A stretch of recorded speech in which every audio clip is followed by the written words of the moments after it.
Hello mga kabayan, good morning po sa inyo. Good morning po sa inyong lahat at magandang gabi po sa inyong lahat. Saan man solo kayo ng bansa naroroon ngayon.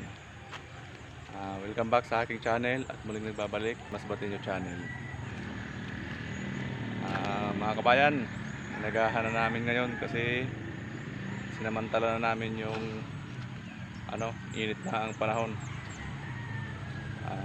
Kakagising ko nga lang.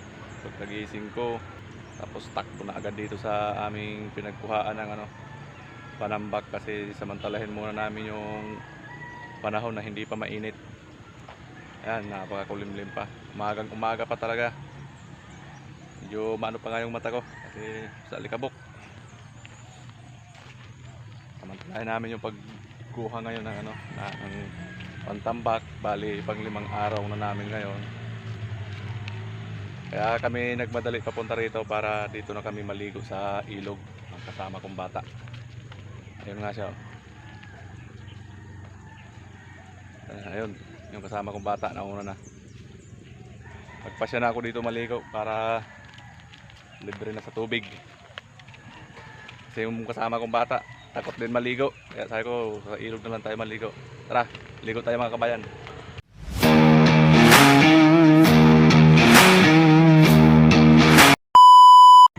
Sabi ko sa kasama kong bata, agahan namin ngayon para hindi pa mainit ang araw.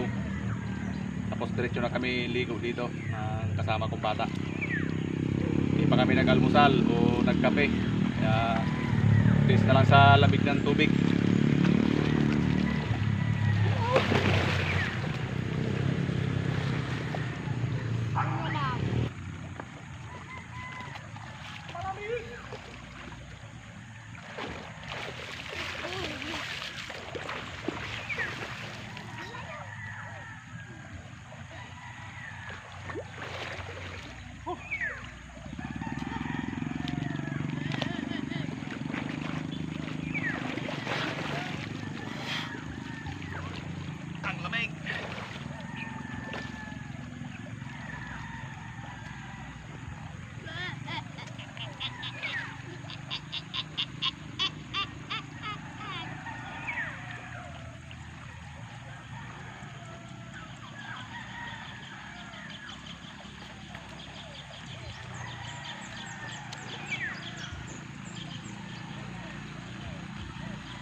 Hilot-hilot para tanggal libag.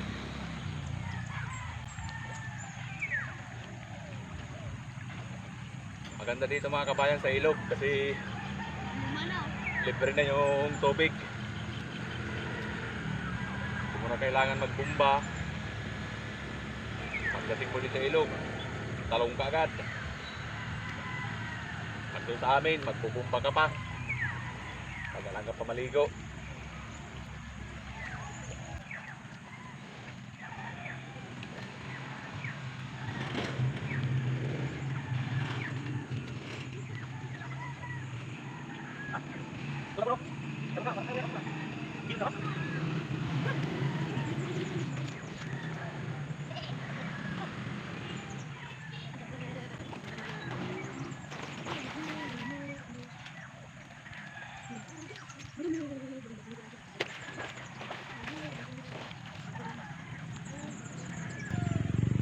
Parang may may hilo mga kabayan yung tubig.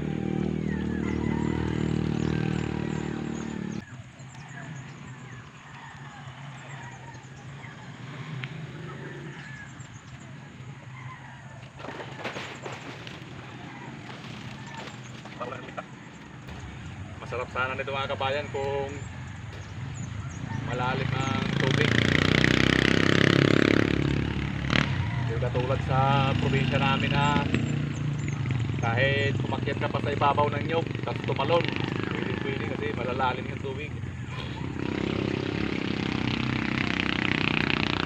Dito mababaw ng mga tubig dito sa ilog. Maramihan dito mga kabayan ng tubig sa lugar to. Ano lang, hanggang Baywang ang pinakamalalim na yun sa probinsya. Kahit umakyat ka pa ng nyog tapos tumalong ka pa,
Okay. Tapos na makaligo.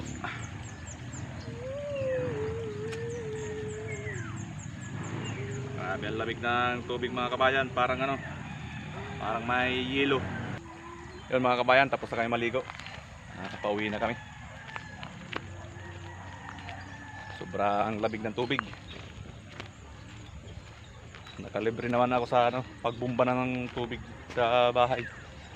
Doon sa bahay, nag-iinit pa ako ng tubig. Eh dito, nagtiis na ako sa ano, sa lamig. Kasi wala namang pag-iinitan dito. Kahilab na sa tiyan. Sobrang lamig. Sige mga kabayan, pauwi na kami.